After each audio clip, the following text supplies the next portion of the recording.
Mesdames et messieurs, bonsoir. C'est la deuxième discipline la plus pratiquée en République de Guinée après le football. Le basketball, il s'agit bien sûr de lui, draine, malgré quelques résultats glanés ça et là, du monde encore, notamment en milieu scolaire et universitaire. Mais ironie du sort, le basketball tarde encore à s'imposer sur le plan africain, le basketball guinéen bien sûr, pour cause manque d'infrastructures, manque de financement, manque de compétition. Alors, est-ce que le basketball est un sport majeur en République de Guinée? Quelle est sa place sur l'échiquier continental? C'est le sujet du débat du jour. Bonne réception, bienvenue et bonne réception à tous.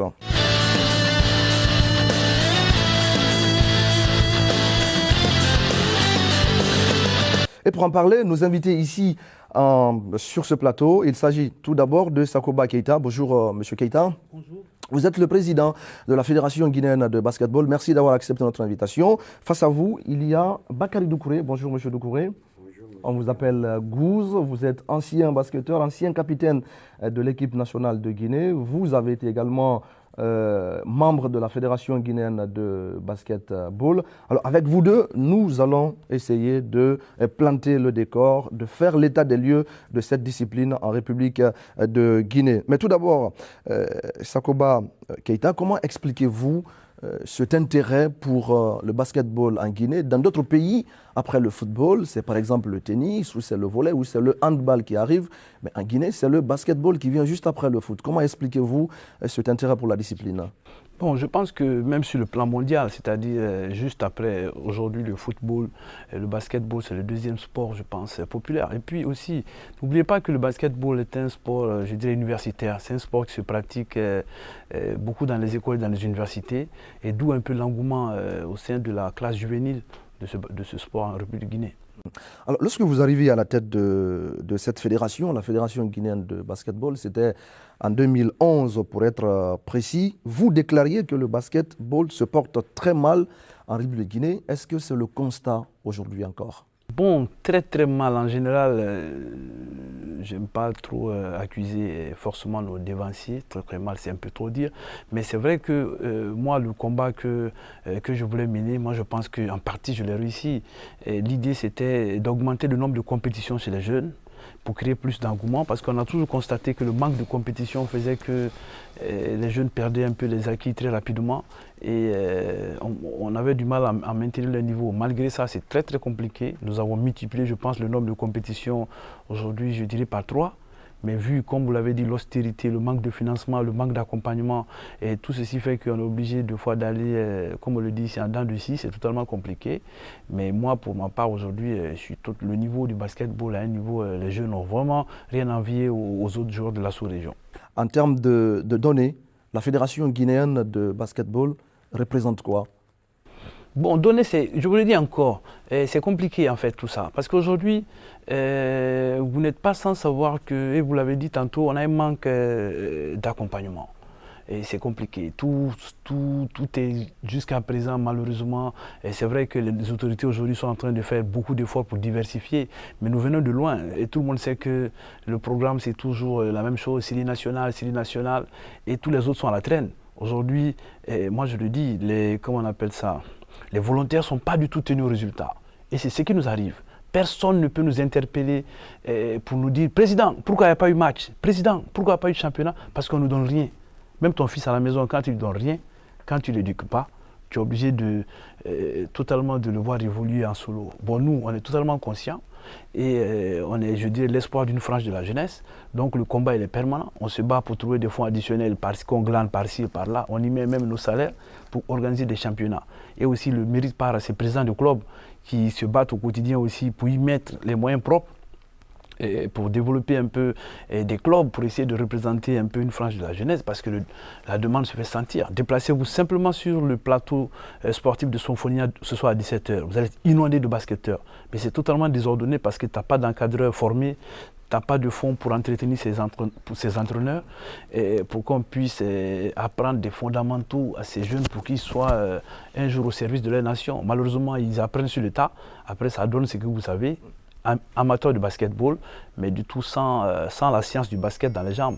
Alors, Bakary Doucouré, pour avoir été joueur de basket en Guinée, pour avoir été même le sélectionneur et le secrétaire général de la Fédération guinéenne de basketball, est-ce qu'aujourd'hui, vous avez des regrets lorsque vous voyez le niveau de la discipline?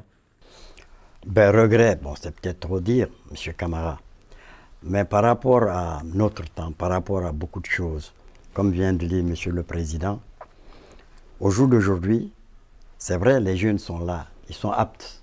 Je l'ai dit tantôt, lors de ma dernière interview, je me dis que nous avons la potentialité physique, humaine, pour faire du bon basket. Mais le problème, c'est quoi? Comme il vient de le dire tout de suite, c'est le basket bâtard, c'est-à-dire le basket télé, le basket vidéo. Ce n'est pas la maîtrise des fondamentaux, comme je l'ai dit tantôt. Il vient de le confirmer.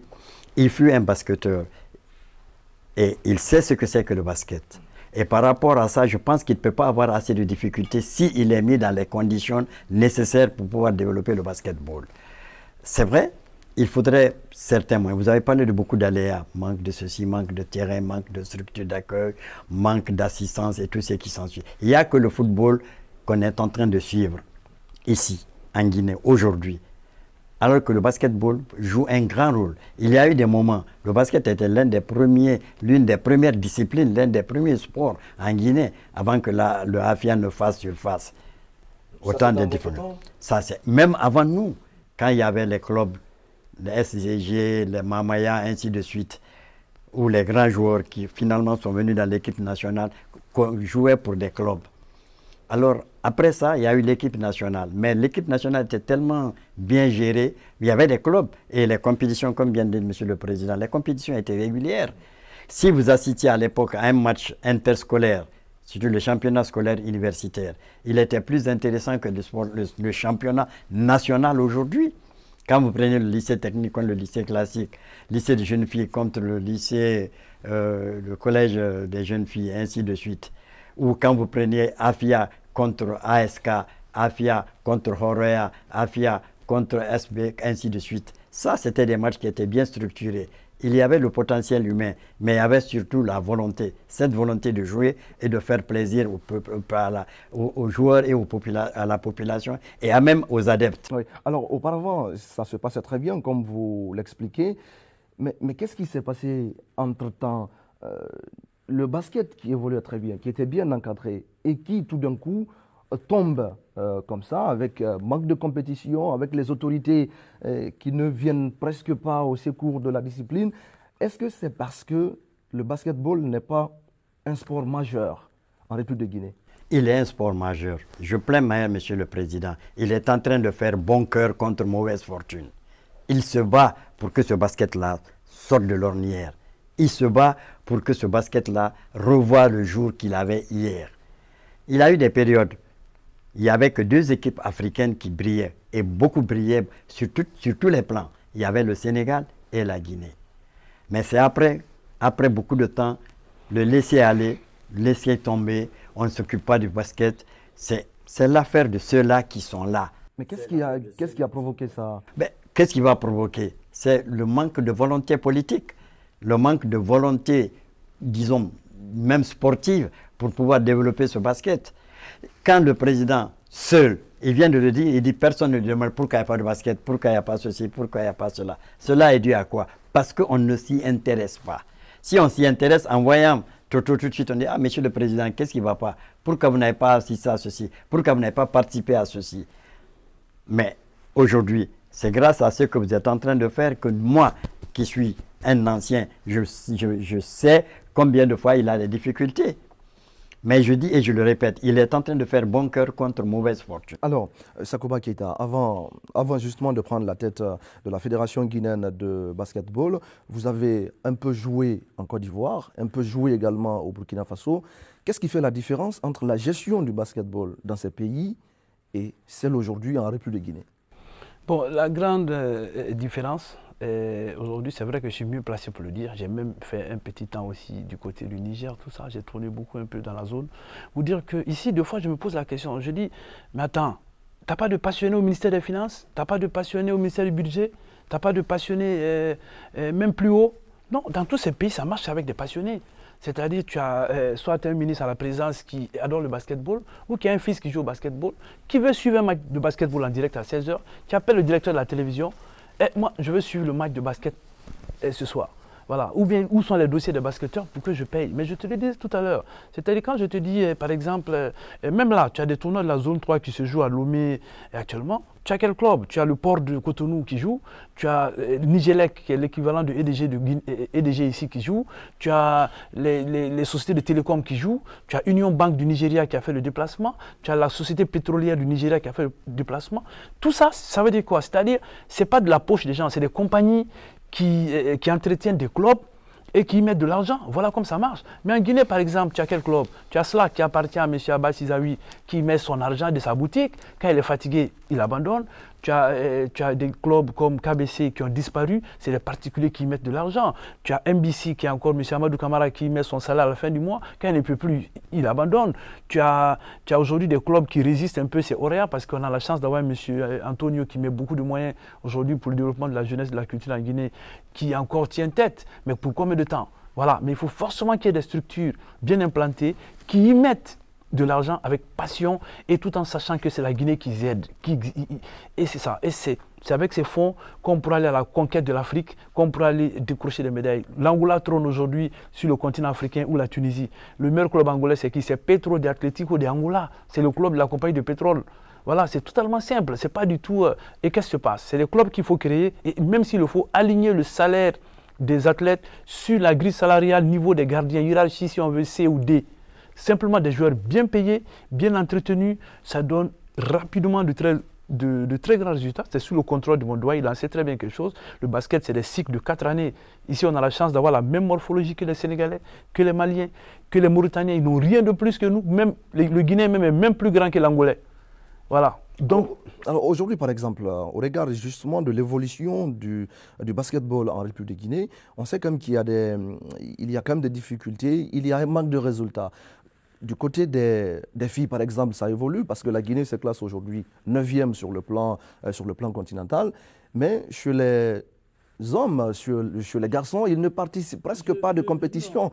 Est-ce que cela peut encourager les autorités à investir dans le basket si derrière il n'y a pas de résultat? Revenez sur une très bonne question. J'aime bien ce débat, c'est intéressant. Pour les garçons, par exemple, l'année passée, moi j'ai fait participer mon équipe aux éliminatoires de l'Afro-Basket.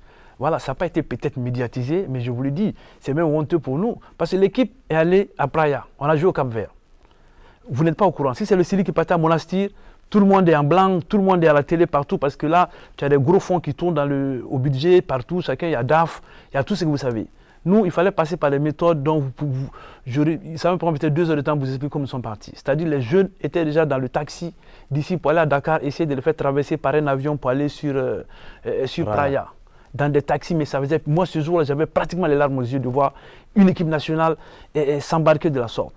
Mais Dieu merci, on a pu avoir des billets d'avion par des acrobaties et grâce même à une chaîne de radio, c'est-à-dire ils ont tellement tempêté qu'on a pu avoir des billets, mais seulement que des billets. Là, je vous explique encore. On arrive à avoir des billets par un circuit encore fou parce qu'il fallait être à Praia et dans les 48 heures, moi, le Cap-Vert m'appelait incessamment. J'avais de la pression parce que le chef d'État cap-verdien voulait assister au match. Et son calendrier, tout était bouclé, la présence devait être... Donc il fallait qu'on arrive à Praia.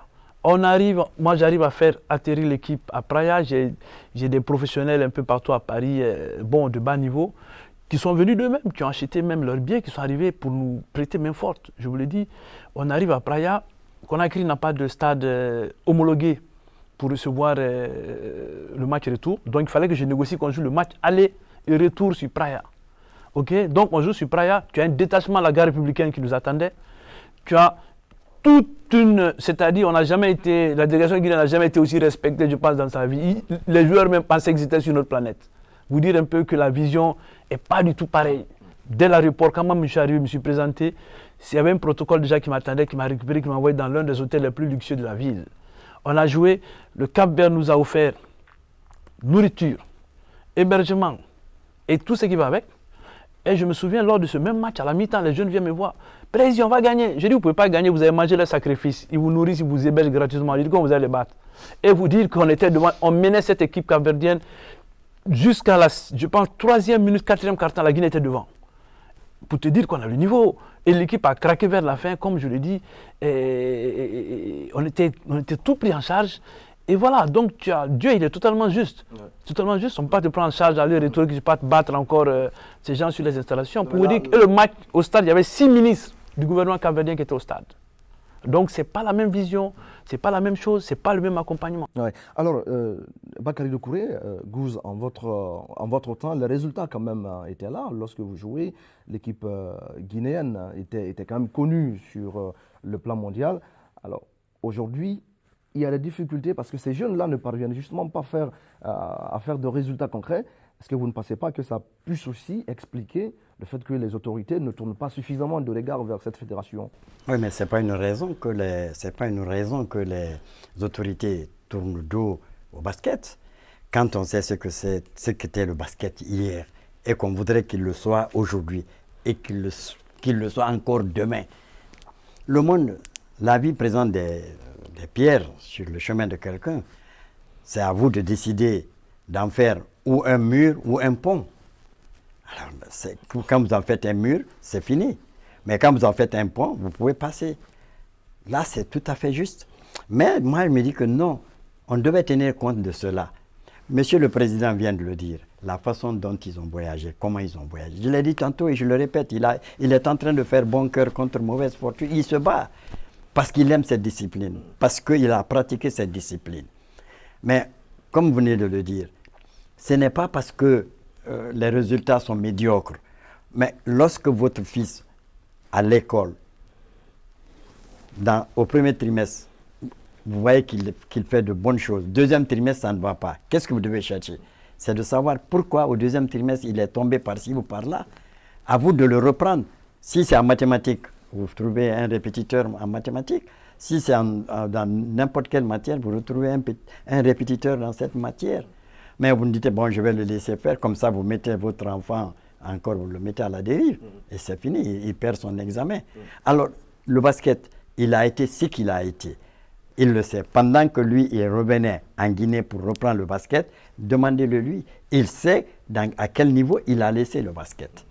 Mais je suis très heureux de le rencontrer aujourd'hui parce qu'il connaît effectivement le basketball et il connaît le basketball guinéen. Avant qu'il ne soit le premier responsable aujourd'hui, il a connu pas mal de petits soubresauts, ainsi de suite. Mais il a dit quelque chose au départ, c'est un sport universitaire. Quand aux États-Unis, vous jouez dans le UCLA, le UCLA, il faut avoir 12 de moyenne pour jouer dans l'équipe universitaire américaine. Bon, mais les 3/4 des basketteurs aujourd'hui, c'est des gens qui ont fait l'université ou qui ont en tout cas le niveau bac. Donc, comment on appelle ça? La technique, la pénétration, l'assimilation et le truc du basket, c'est facile.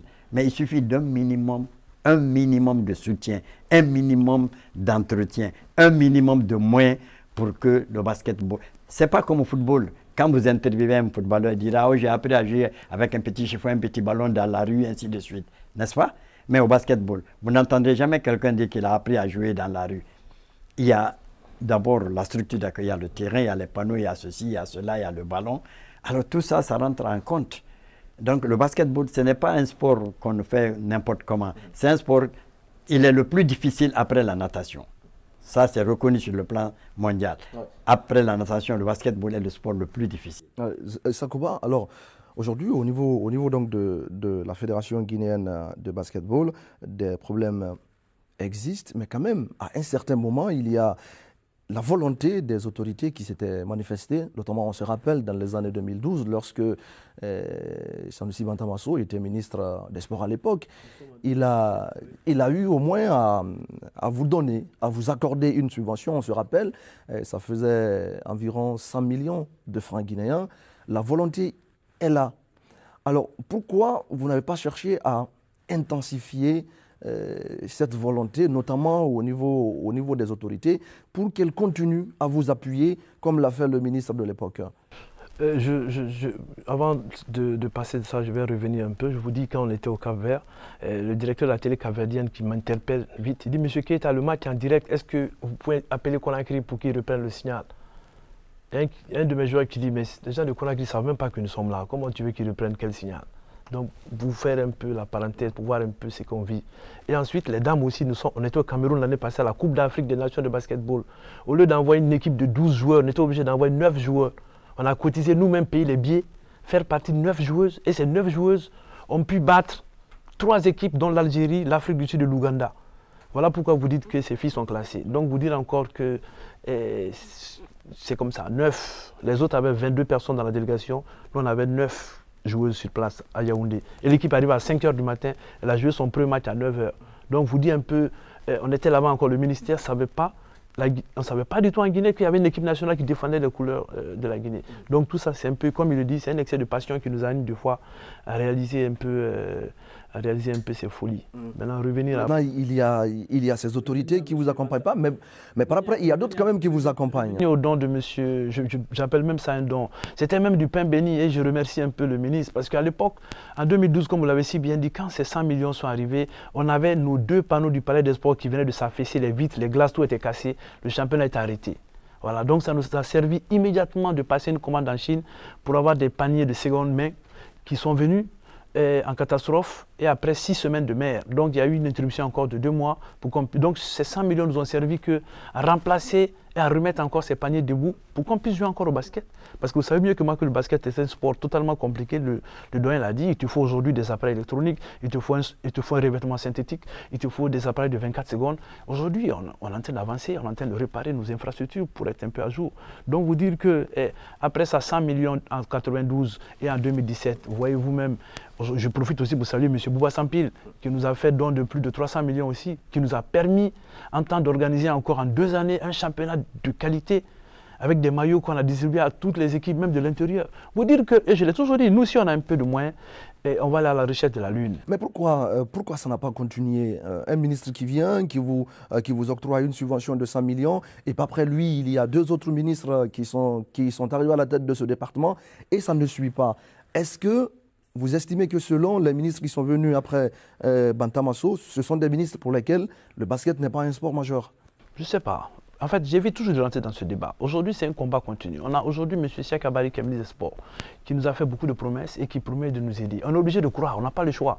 C'est la tutelle et nous relevons d'eux. On a un pouvoir délégateur un peu de ce département. Donc, on est obligé d'attendre. On va attendre, on va attendre. C'est vrai, même jusqu'à présent, quand on n'a pas reçu 1000 francs, on n'a rien reçu.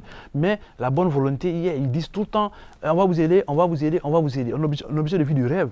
Aujourd'hui, moi, qu'est-ce que j'ai fait? J'ai coupé le championnat, j'ai arrêté parce que les jeunes jouaient en plein air, si vous savez mieux que moi, la Blue Zone.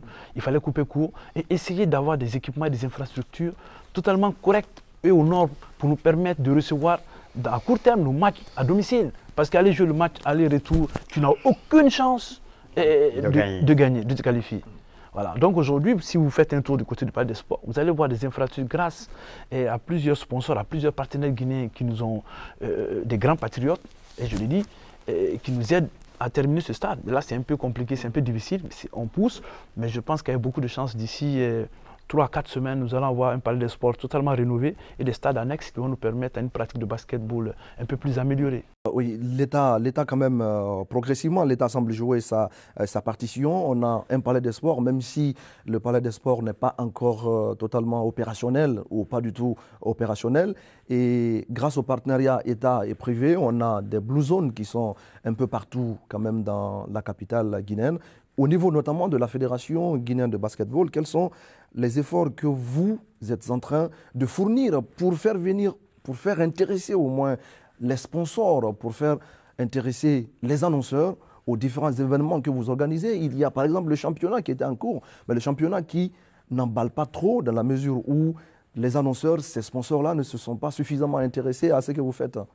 Vous savez, ces questions de sponsoring-là reviennent chaque année.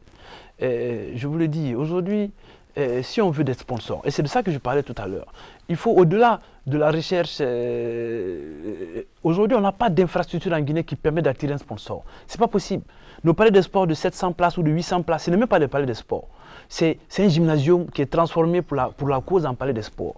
Il ne répond à rien en taille, en longueur, en largeur, en rien d'un palais de sport.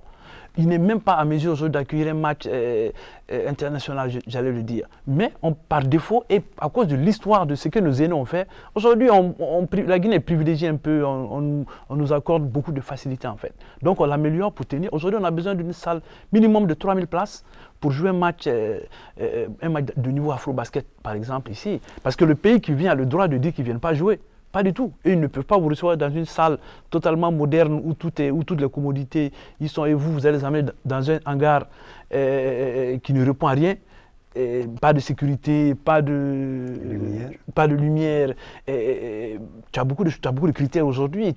Un match de basket ne se joue pas de façon désordonnée. Donc, vous dire que, et nous, comme je te l'ai dit, la fédération a compris qu'il fallait totalement laisser un peu le côté État en place. C'est vrai qu'aujourd'hui, il fallait laisser et nous battre, améliorer nos infrastructures.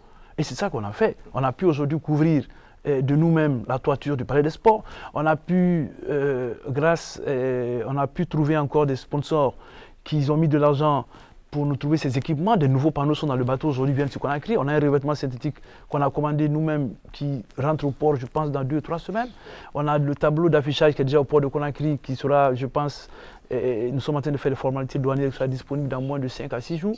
Donc, vous dire qu'on se bat de nous-mêmes parce qu'on a compris que, et l'Obsa Rampa l'a dit, au lieu de se plaindre de l'obscurité, il faut allumer une chandelle. Et c'est ça que nous sommes en train de faire aujourd'hui. Le temps de résister, le temps que les bonnes volontés viennent et que le basketball puisse avoir des fonds pour se développer. Alors, Bakary Doucouré, en votre temps, ça marchait bien pour le basket. Aujourd'hui, la discipline qu'on a une traversée désert. Qu'est-ce qu'il faudrait aujourd'hui pour insuffler une nouvelle dynamique au développement du basketball en Guinée? Je vais commencer par cette maxime qui dit, pour réussir dans la vie, ce n'est pas ce que l'on sait qui compte, c'est ce que l'on fait de ce que l'on sait qui compte. Alors, il ne s'agit pas d'être ministre ou d'être secrétaire général d'une fédération ou, je ne sais pas, président pour dire que ça marche. Lui, il est président, il a fait du basket, il sait ce que c'est que le basket. Mais qu'on l'appelle, qu'on lui demande qu'est-ce qu'il faut pour le basket.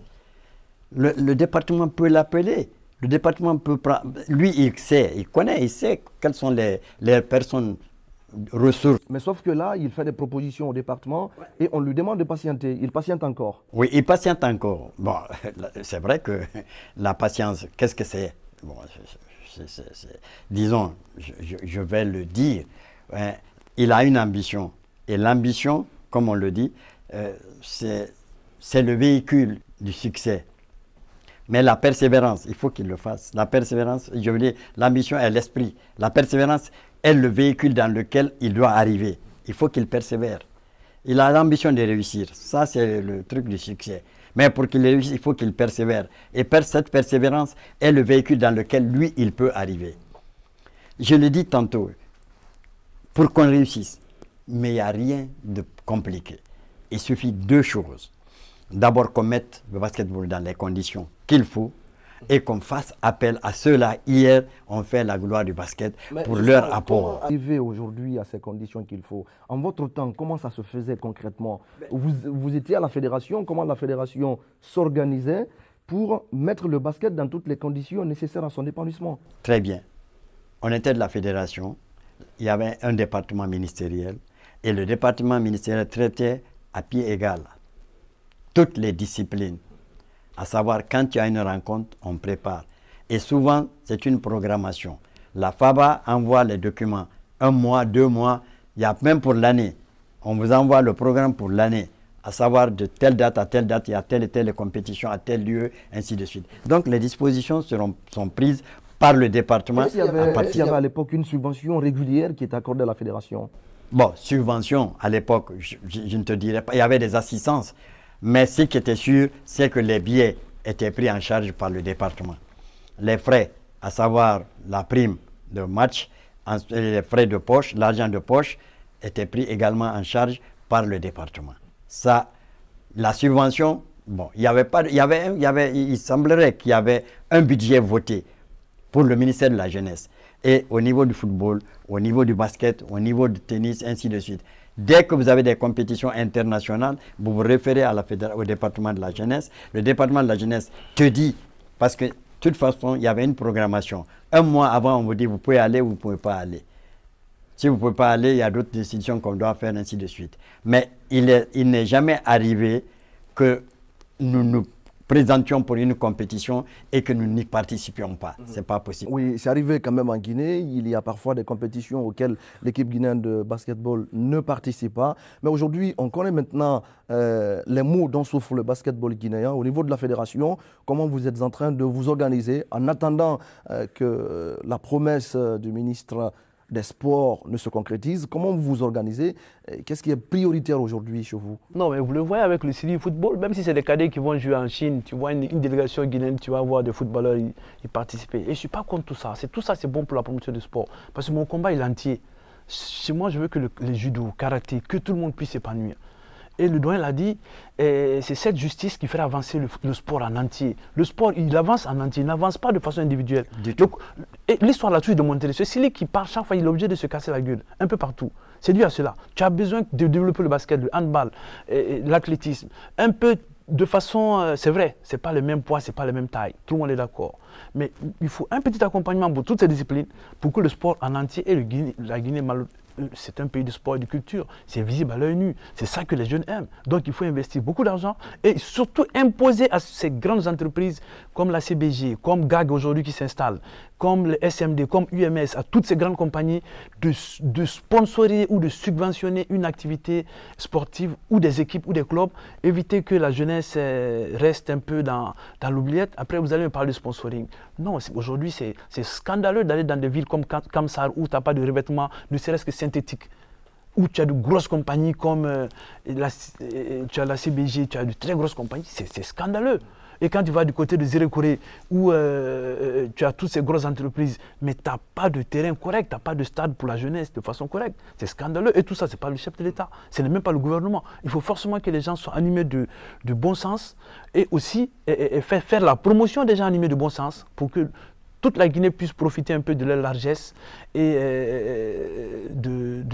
qu'ils puissent améliorer en un mot les conditions de jeunes, un peu des conditions de jeunes, éviter, sortir un peu de ça. Aujourd'hui, tu as une équipe nationale senior de basketball, comme je le dis, deux fois qui a du mal à avoir même ne serait-ce qu'un billet d'avion. Et moi, depuis que je suis président de cette fédération, on peut aller vérifier, comme je le dis tantôt. Moi, aujourd'hui, le ministère ne peut pas m'interpeller. C'est tracé nulle part dans les cahiers du ministère des Sports aux Finances que le président de la fédération a utilisé ne serait-ce qu'un billet d'avion. Après 6 ans d'exercice, moi, toutes mes missions, c'est pris exclusivement en charge par moi-même. Vous dire que, bon, je ne sais pas qu'est-ce qu'ils appellent équité. Donc, ils devaient eux-mêmes se remettre en cause. Un président, l'autre l'a dit, s'il te plaît, tu es convoqué au ministère, viens nous voir à 16h pour nous expliquer qu'est-ce qui va, qu'est-ce qui ne va pas. Mais je te le dis, ça peut rester comme ça 10 ans. Personne ne va m'appeler, je serai interpellé nulle part. Et donc, le résultat n'intéresse personne. Et le bénévole n'est pas tenu au résultat parce qu'ils savent bien qu'on se bat de nous-mêmes pour faire avancer, avec la bénédiction des gens que nous avons, pour faire avancer les choses. Et là, le sport ne marchera point. Il a parlé de pont et de mur. Aujourd'hui, nous, on a préféré dresser un mur et nous sommes derrière le mur, on attend.